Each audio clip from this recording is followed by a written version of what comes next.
Hace unos días, el Consejo de Estado resolvió en una medida sin precedentes decretar la suspensión temporal de un decreto presidencial mediante el cual el gobierno de Gustavo Petro había aumentado en 25% el salario mínimo para el 2026.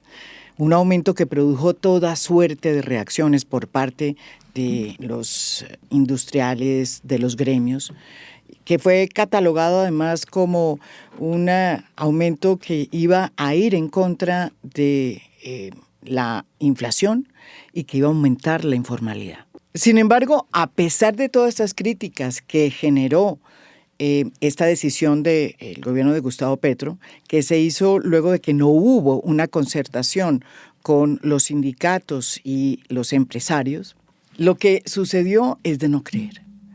Todos los candidatos, incluidos los más duros, los que más habían opuesto al incremento en 23% en el salario mínimo decretado por el gobierno de Gustavo Petro, salieron a decir que era mejor que las cosas se quedaran como estaban, que no se le podía decir a un trabajador que tenía ya previsto cómo montar su año, que se le reducía el salario mínimo.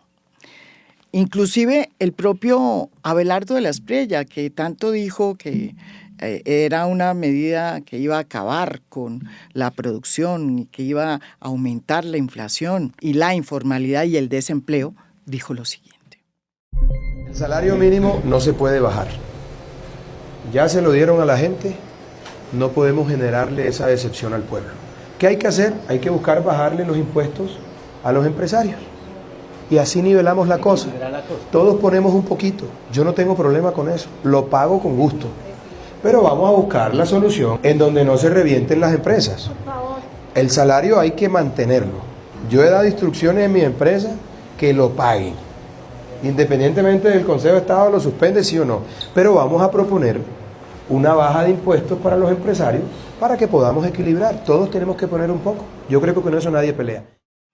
Los gremios que no estuvieron de acuerdo, o por lo menos no pudieron llegar a una concertación con el gobierno y las centrales obreras, salieron también a decir que había que dejar las cosas como estaban, que no se podía echar para atrás en el aumento del 23% en el salario mínimo. Miren lo que dijo Bruce McMaster, presidente del ANDI. La decisión del Consejo de Estado sobre el salario mínimo pone sobre la mesa una gran cantidad de interrogantes y de preguntas que debemos resolver. La primera era si el gobierno podía o no podía tomar una decisión como la tomó, con falta de fundamento técnico, pero además contradiciendo lo que se estaba diciendo en la mesa de concertación laboral. El Consejo de Estado hace varias preguntas sobre ello. La otra, ¿cuál es la base para la definición de salario mínimo vital o salario mínimo ordinario? Y hay una gran cantidad, digamos, en este momento de material técnico sobre el cual se debería trabajar. Pero la tercera es qué va a pasar en este momento con los trabajadores que ya tienen una condición que nosotros hemos venido diciendo. Debemos hacer todo el esfuerzo por mantener, debemos hacer todo el esfuerzo por preservar. Inclusive le hemos propuesto y le hemos hecho un llamado a las empresas para que busquemos y hagamos el esfuerzo para que independientemente de la decisión que se tome en los próximos días, logremos en la medida de lo posible mantener las condiciones salariales que de alguna forma están vigentes hoy en día.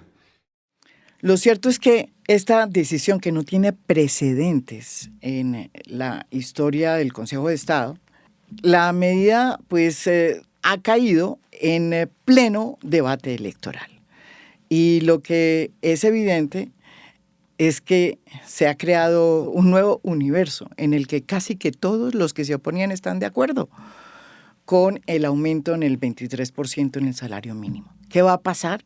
Porque el Consejo de Estado conmina al gobierno de Gustavo Petro a sacar un nuevo decreto en una semana, producto, me imagino, que de un acuerdo. Ese acuerdo es probable que se dé hoy mismo en ese comité de concertación que se establece para que centrales obreras, el Estado el ministro de Trabajo en este caso, y los gremios industriales se sienten y acuerden a ver qué es lo que van a sacar y cómo va a ser ese nuevo decreto.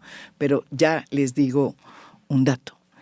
Lo más probable es que se saque un nuevo decreto producto de un acuerdo que diga que están totalmente de acuerdo con el aumento en el 23% del salario mínimo. Las vueltas que da la vida, las cosas como son. En esto, el gol que metió el presidente Gustavo Petro en plena etapa electoral es realmente digno de Lucho Díaz.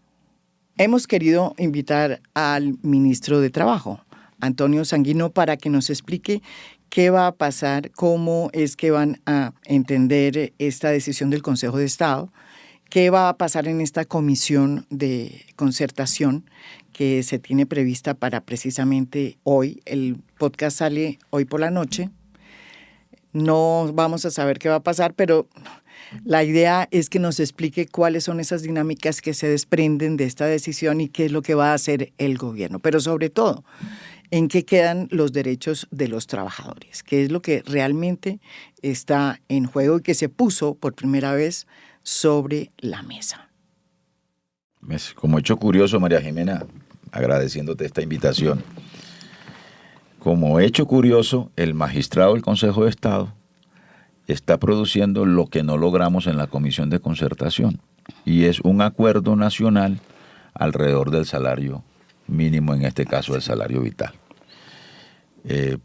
Por cuenta de que una vez producido ese auto del Consejo de Estado que suspende el salario, y claro, en el contexto de una coyuntura electoral, de una campaña que está a pocos días de tener su primera cita el 8 de marzo, pues todos los candidatos han salido, incluyendo, o mejor, sobre todo la derecha opositora, en una voltereta increíble, ¿no?, que están de acuerdo con que se mantenga el salario mínimo vital incrementado, sí, en un 23%, que se denomina ahora salario vital. Pero han pasado varias cosas. La primera, María Jimena, en la Comisión de Concertación había la posibilidad de un acuerdo.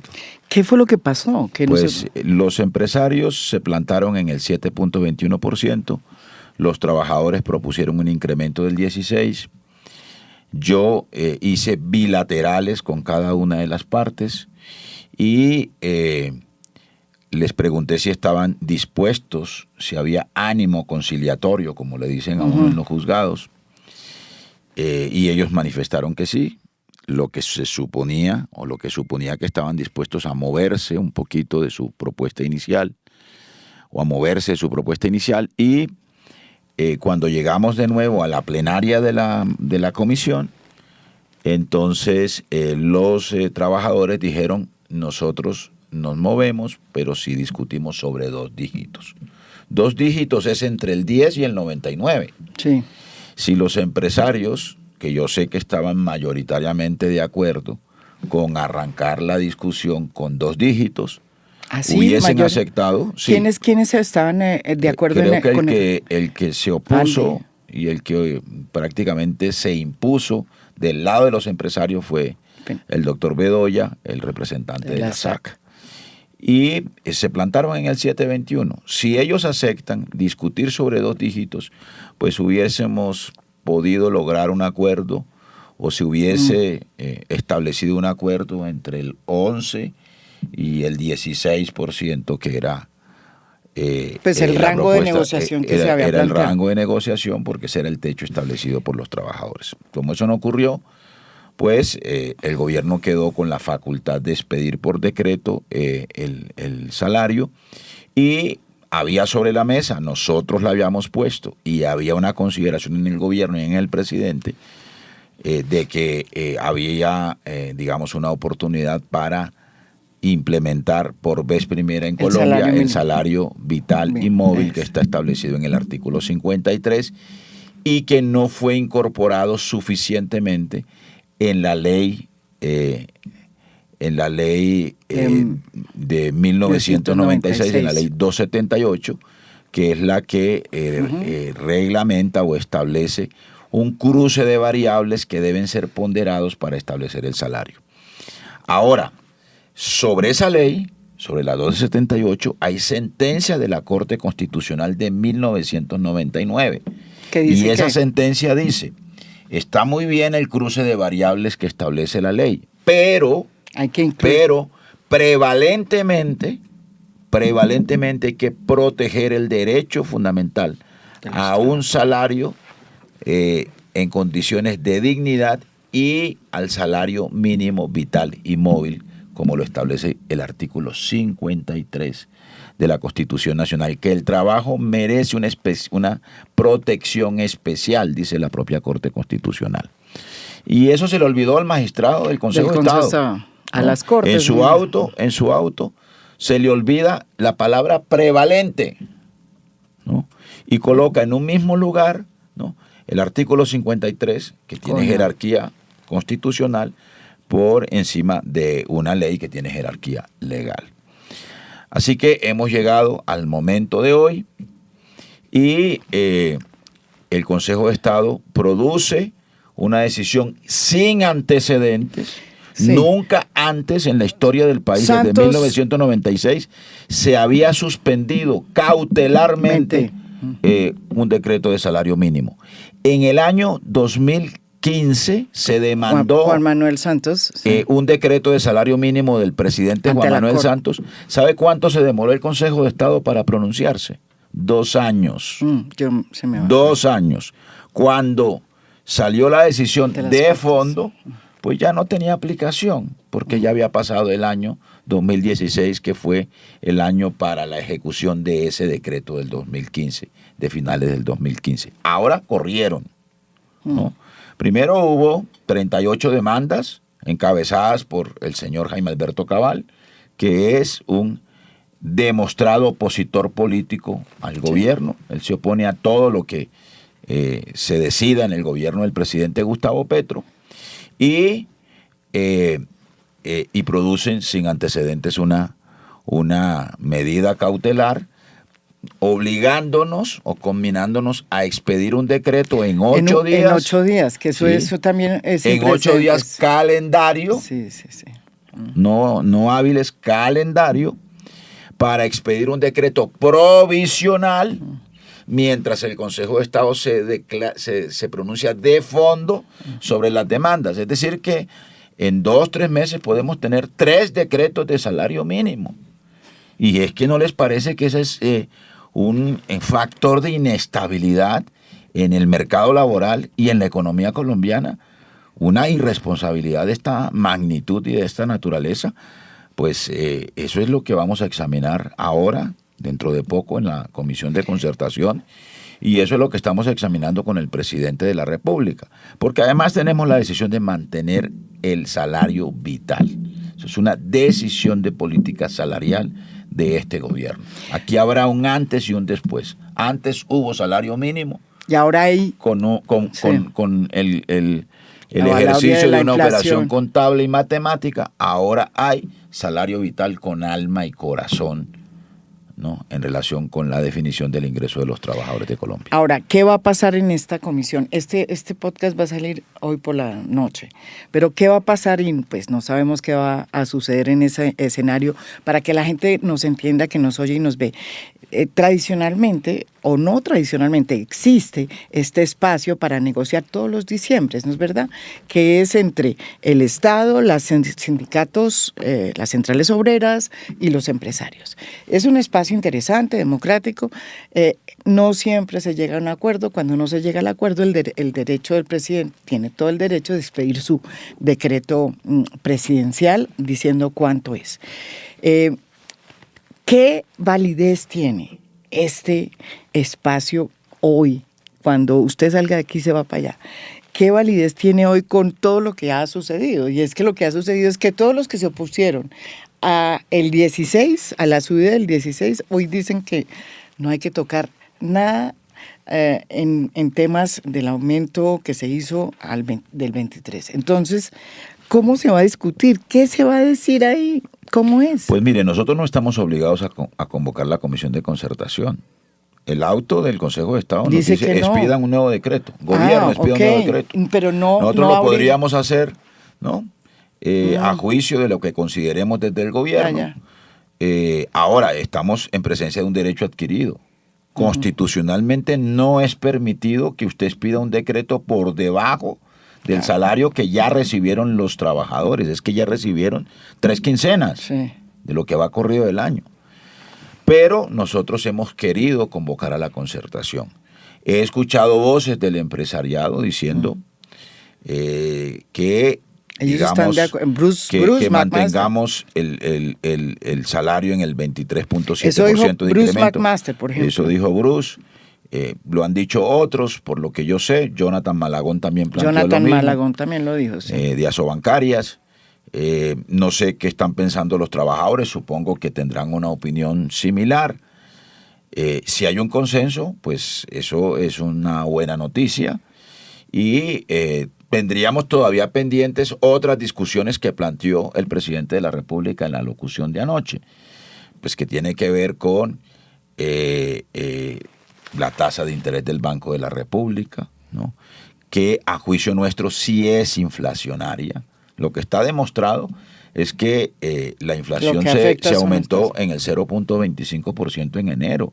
Luego, entonces, el salario vital no es inflacionario. Y eso también es un elemento importante para esta discusión, porque los argumentos que esgrimían contra el salario vital, pues han quedado en cuestión con lo que está ocurriendo en la economía del país. Hay muchos empresarios que están pagando el salario vital, Supertiendas Olímpica, D1,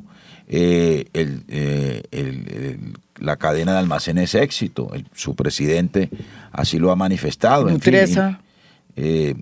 O sea, hay muchos sectores empresariales. Digo yo, pregunto, Nutresa. No sé, pero tiene que estar pagándolo, porque si no paga el salario mínimo, pues se somete a sanciones del Ministerio del Trabajo. Así de sencillo. Así que, digamos, el mercado laboral y la economía colombiana ha reseccionado y ha desarrollado una capacidad adaptativa a esas nuevas circunstancias, y eso seguramente lo tenemos que ver en la medición de febrero. Va a generar indicadores o va a impactar en un comportamiento positivo de los indicadores económicos del país y en el mercado laboral también. Así que, digamos, esperemos que haya luz verde en esta sesión. Pero entonces, de la comisión. ¿qué puede pasar, ministro? Porque entonces, supongamos que hay acuerdo, que sería pues ya una cosa increíble. Hay un acuerdo en que el salario debe aumentar en 23%. Muy bien. Salario mínimo, ahora salario vital. Pero resulta que el Consejo de Estado ordenó que en una semana tienen que expedir un nuevo decreto. ¿Qué van a hacer entonces? Pues expedimos el nuevo decreto, lo expedimos con ese acuerdo, porque estamos combinados por un auto, solo que este decreto será el resultado de un acuerdo, y yo creo que ese es un mensaje poderoso al magistrado y al Consejo de Estado. Y a las Cortes. Y eso, por supuesto, pues deja en entredicho la cantidad de demandas que están interpuestas ante el Consejo de Estado, y yo creo que eso implicaría, digamos, que esas demandas vayan o transiten, digamos, hacia el cierre de este asunto y a que el salario se implemente en todo lo que resta del año. Y que se siente de alguna manera unos nuevos parámetros y variables para acordar en esas mesas de negociación que siempre se tiene, pues, así es. De aquí en adelante habrá que hablar de salario vital. Es más, nosotros ya tenemos listo un proyecto de ley para ajustar la ley 278 del 96 y para que ese criterio constitucional del artículo 53 de salario vital y móvil se incorpore también en la ley, porque en la ley no se incorporó en su momento. Hay posibilidad de que entonces Gustavo Petro, porque lo insinuó en su discurso, ajuste realmente lo que tiene que ajustar y se incremente incluso más del 23%. Depende de si haya concertación o no. Depende. Pero además el presidente advirtió una cosa que es absolutamente cierta. Nosotros incorporamos salario vital. Todavía no está incorporado en el decreto de diciembre el de móvil. ¿Móvil qué quiere decir? Que se puede ir ajustando en el año. Que se puede ir ajustando en el año. Que se puede ajustar a mitad de año, por ejemplo. Como lo hace el Consejo de Estado, Que el Consejo de Estado se ajusta 2 veces el salario. Ellos sí se aplican el concepto de salario móvil, pero para los trabajadores no. El Consejo de Estado, ¿cómo es que hace eso? Pues ¿Cómo así? tienen un salario a mitad de año, un incremento salarial a comienzos de año y hay un incremento salarial, entiendo, a mitad de año, que es lo que se llama salario móvil, ¿no? En algunos otros países el salario también es móvil de acuerdo a las condiciones y a las características de las regiones, ¿no? Sí, eso si es una de en las... el mundo rural, si es en el mundo urbano. Esa era en fin. parte de la reforma que no pasó, esa parte de incrementar el salario así es. rural que no pasó. ¿O Así sí es. pasó? Hasta donde yo me acuerdo. Presentamos un proyecto de ley para el jornal agropecuario y para reglamentar el salario también en el mundo rural. Está presentado ante el Congreso de la República, que es un pendiente de la reforma laboral. Pero en todo caso, digamos, aquí estamos hablando de la movilidad del salario.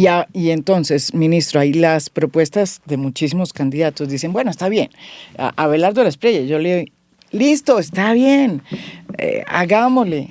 El salario es 23%, ya, se fue así, no se le pueden decir a un trabajador que no se le paga Pues lo si que no hace. le pagaron a los ahorradores Pero de bájenle. DMG, ¿cómo les va a pagar el salario, doctor Abelardo? Bueno, eso lo dijo usted exactamente, pero lo otro que lo otro que pide el doctor Abelardo y otros, creo que también lo hace Paloma, Valencia y creo que Vicky Dávila también dice, bueno, entonces un momentico, se aumenta el salario, pero se bajan los impuestos a las empresas, que son los impuestos, pues supuestamente dicen ellos, y evidentemente así pasa, muy altos.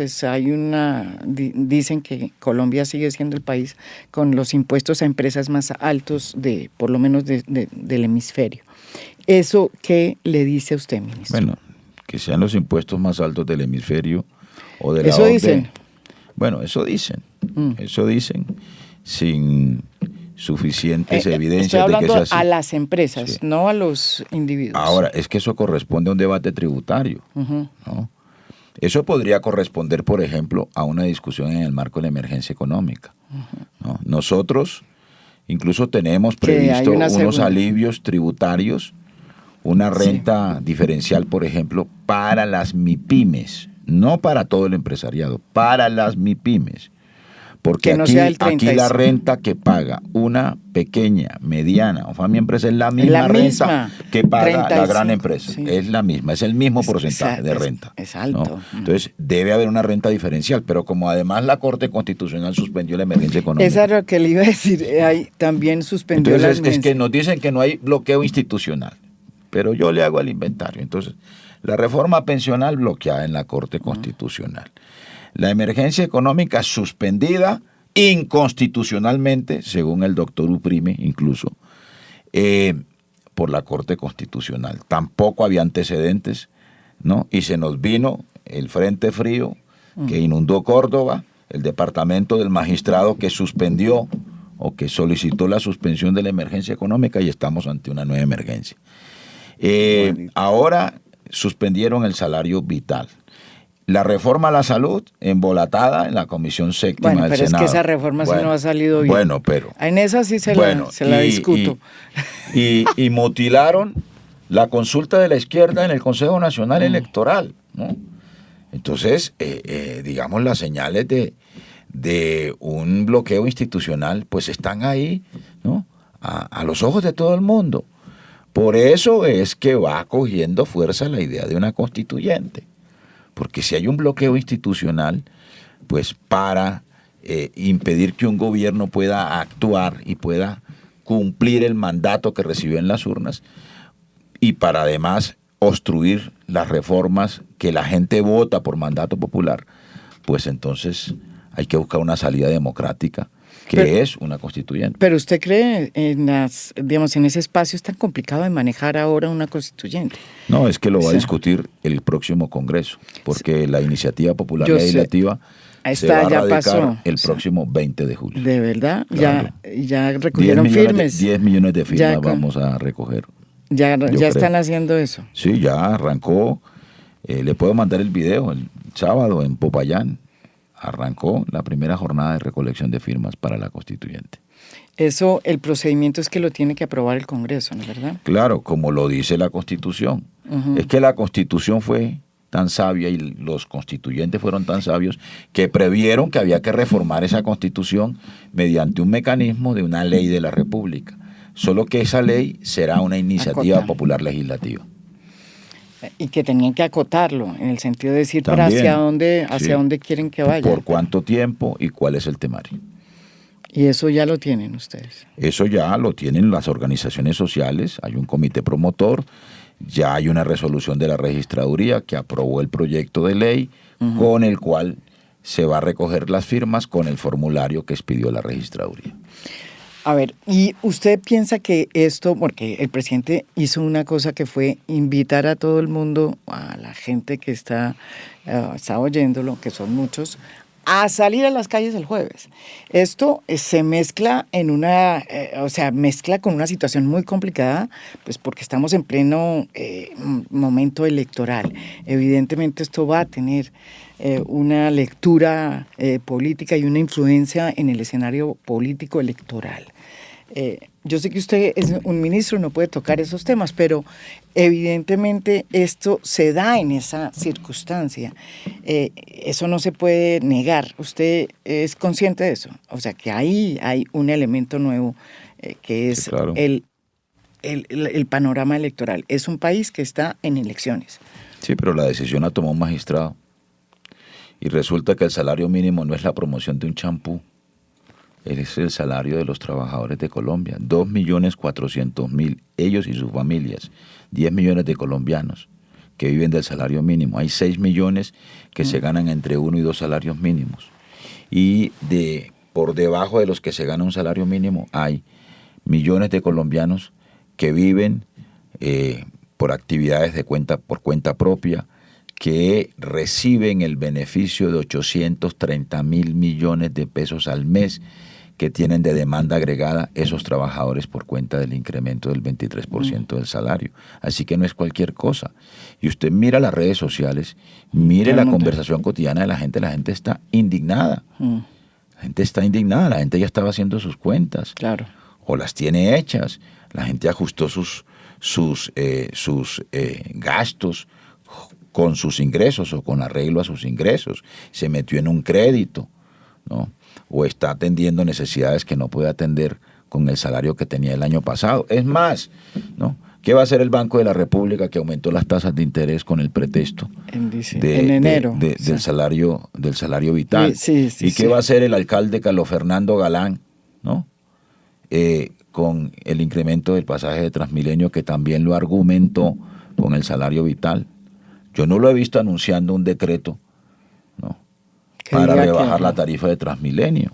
Está muy calladito el señor alcalde Carlos Fernando Galán. Usted diría ya para terminar que realmente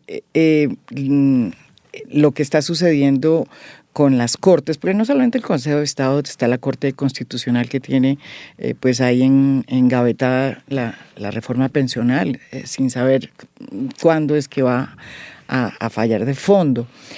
¿Usted qué le diría a las Cortes, al Consejo de Estado, a la Corte Constitucional, a la Corte Suprema de Justicia? ¿Qué está pasando? Pues que primero que la Corte Constitucional tiene que ser guardián de la Constitución, no de la del 86, sino la del 91. El Consejo de Estado no puede invadir competencias que no son suyas, ni del gobierno, ni invadir competencias del gobierno, ni invadir competencias del legislativo. Yo creo que aquí hay que restituir el principio de separación de los poderes y yo creo que las Cortes tienen que recuperar su lugar en la arquitectura institucional del país. Y a mí me parece que el Congreso también tiene que dar muestras de que es un escenario realmente democrático, ¿no? Que no acuda, digamos, a la trapisonda, a la trampa, para evadir la discusión de las leyes que el país espera que discuta el Congreso de la República. Fíjense ustedes cuánto tiempo engavetaron la reforma pensional en el Congreso de la República. ¿Cuánto tiempo lleva engavetada la reforma a la salud? Estemos de acuerdo o no con ella, pero discutámosla y votémosla. ¿Cuánto tiempo engavetaron la consulta popular, ¿no? Cuando había que tramitar, engavetaron la apelación a la reforma laboral y solo la desengavetaron cuando vieron que estaba cogiendo fuerzas a la consulta popular.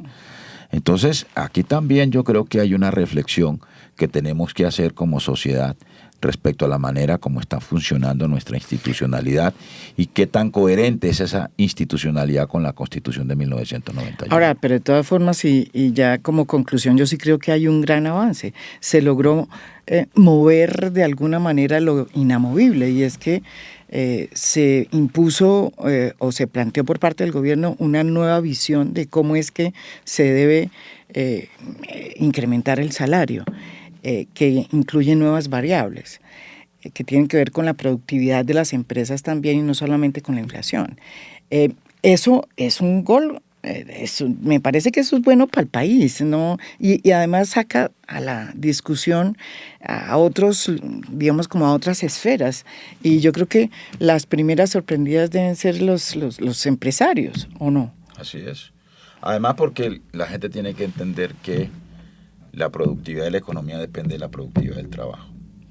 Y la productividad del trabajo depende de la dignidad con que el trabajador vive, de la manera como se reproduce la fuerza laboral y en qué condiciones de dignidad ocurre esa reproducción de la fuerza laboral.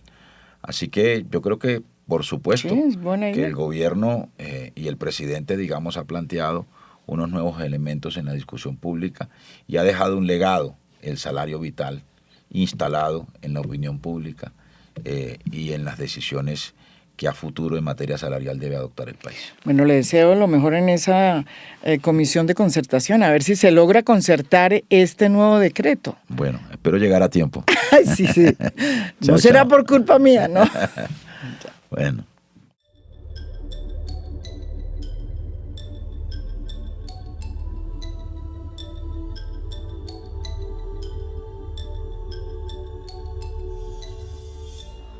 A Fondo es un podcast producido por Mafialand. Producción general, Beatriz Acevedo. Producción de audio, Santiago Acosta López. Música original del maestro Óscar Acevedo. Nos pueden escuchar también en mi canal de YouTube. Gracias por escuchar. Soy María Jimena Duzán.